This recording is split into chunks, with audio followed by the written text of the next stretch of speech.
The aspiration of anyone who has taken the Buddhist path is the supreme realization known as nirvana, bringing all suffering to an end and completing the cycle of rebirth, samsāra, is the ultimate purpose of the Buddha's teachings. Nirvana, which is wished for both by oneself during life and by others after one's death, is so beautiful, simple, and profound that words fall short of describing it. As stated in the phrase, Nibbānam paramam sukham, nirvana is the highest bliss. The word parama signifies the ultimate. There is no happiness that surpasses this. It is beyond the world. Whether one accepts it or not, many have come to believe that nirvana is a state attained after death. Our experience of the peace of nirvana has often been shaped by worldly standards.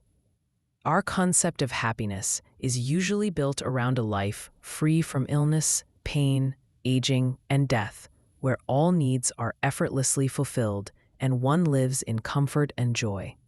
Thus, one might imagine nirvana as a supreme, immortal place filled with every form of bliss, devoid even of bodily needs like eating, drinking, or sleeping.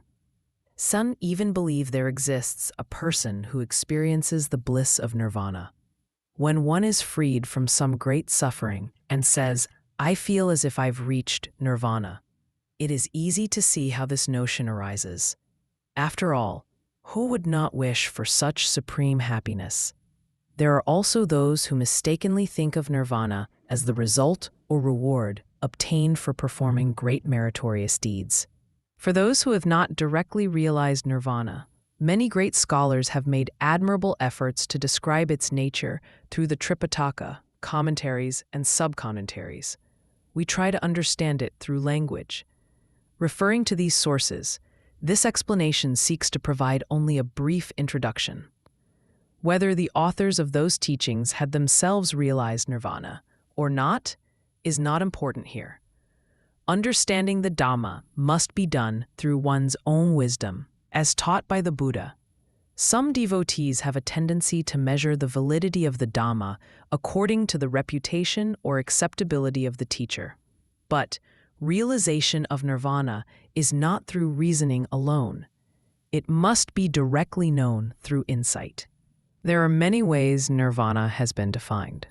The word vana means craving, tanha. Thus, Nibbāna means the state of being free from craving, the cessation of the thirst that binds one existence to another. It is the quenching of the 11 fires of defilements, such as lust and hatred. It is cessation, nirodha, the freedom from the bondage of reaping the fruits of wholesome and unwholesome actions, and means extinction, stopping, and non-arising. As a visible example, it is compared to the extinguishing of a lamp. Since samsāra arises dependent on causes and conditions, it is a formation, sankata, whereas nirvana is asankata, the unconditioned. Because samsāra is the supreme bondage, nirvana is the supreme liberation. Since there is no arising, birth, or becoming, it is ajata, unborn. Since there is no death, it is amata, deathless.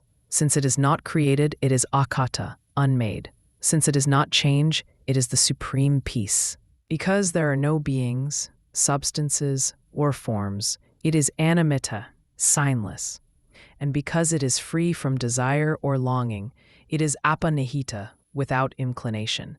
Many other names: amata, deathless; shantapada, peaceful state; para, beyond; anasava, without defilements; kama, secure; anitaka, stable, are also used to describe nirvana. Nirvana is not composed of solidity, fluidity, heat, or motion, nor of the 4 great elements. Being eternal, it never perishes.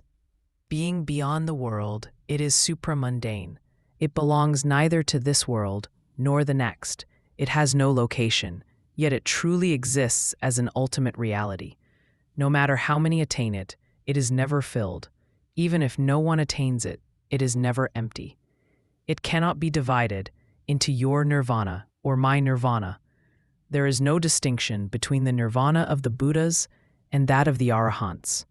It is a state that neither arises nor perishes, the unconditioned reality. But can such a place exist? If it does, how could there be happiness in a state devoid of form, beings, or feelings? Because nirvana is said to be a bliss that is non-sensual, a vedanta sukha, not felt through the senses, one may wonder how that bliss can be experienced. Thus, the idea of attaining nirvana might even create subtle fear, since we are used to thinking of existence in terms of places and experiences. We have always prepared a place to exist. Therefore, we unconsciously try to give nirvana a spatial quality. We have become accustomed, through countless lives, to experiencing happiness as something felt within a physical realm. If someone had a wound on one leg, the relief when it heals is an avadita sukha, a non-sensual happiness. We don't call the other healthy leg happy, but the true happiness was always there in the uninjured leg. The pain merely concealed it. When pain arises, it suppresses the natural state of peace. This simple example helps us understand non-sensual bliss.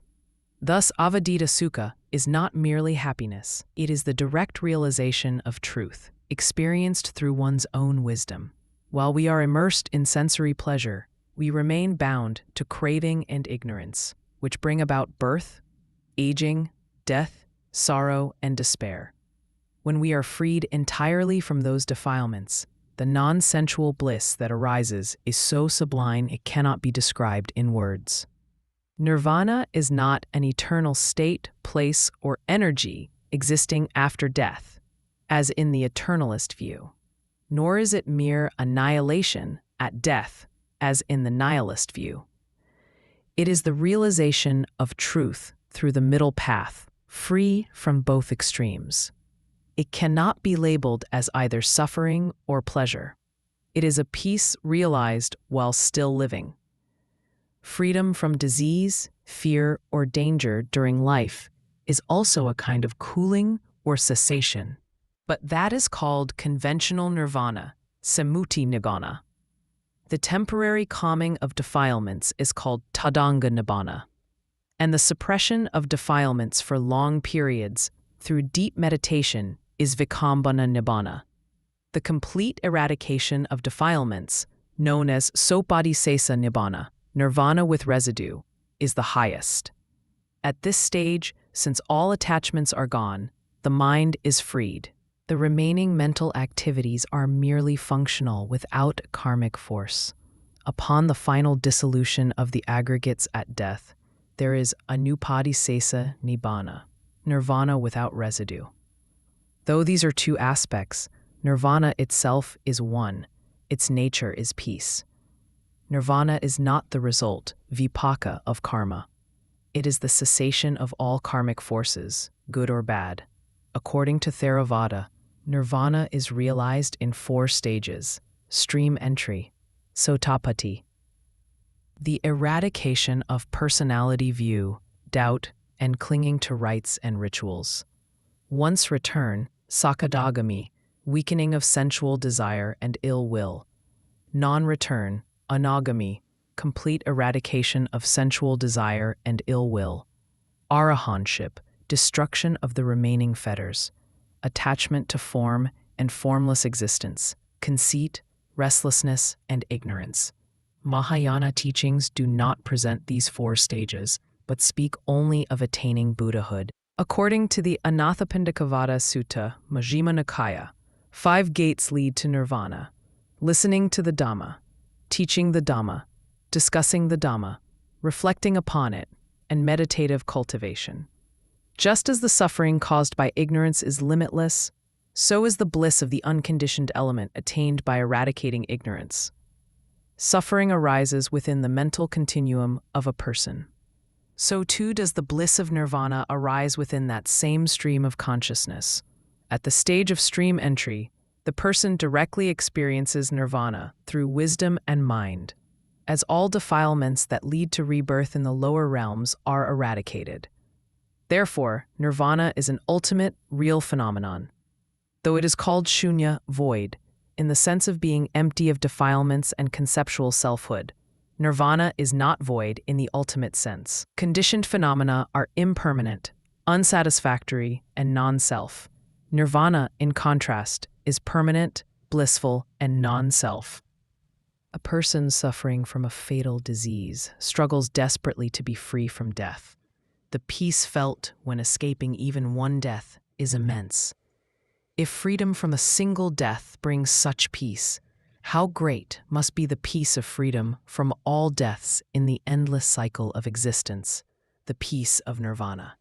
Those who have donated an organ or risked their lives for others know the depth of the serene happiness that comes from such acts.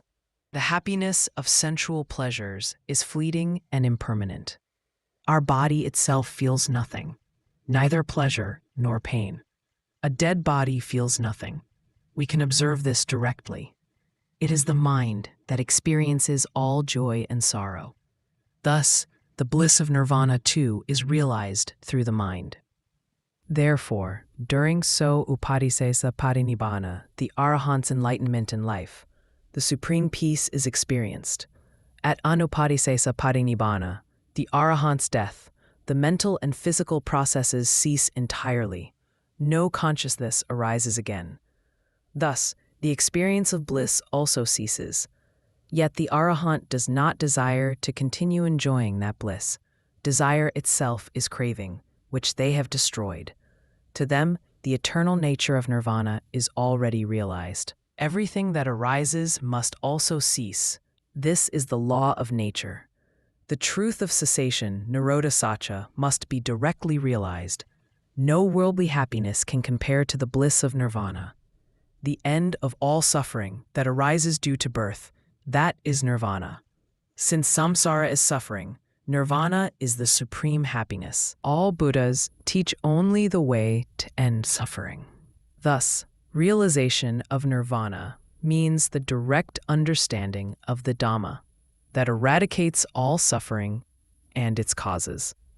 It is wisdom, true knowledge. There is only one path to it. Merely understanding philosophically, while still engaging in actions that sustain samsāra, cannot bring realization. Nirvana is not an external place.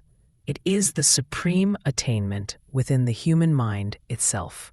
From the very beginning of following the path, one begins to sense this non-sensual peace that gradually deepens until final realization.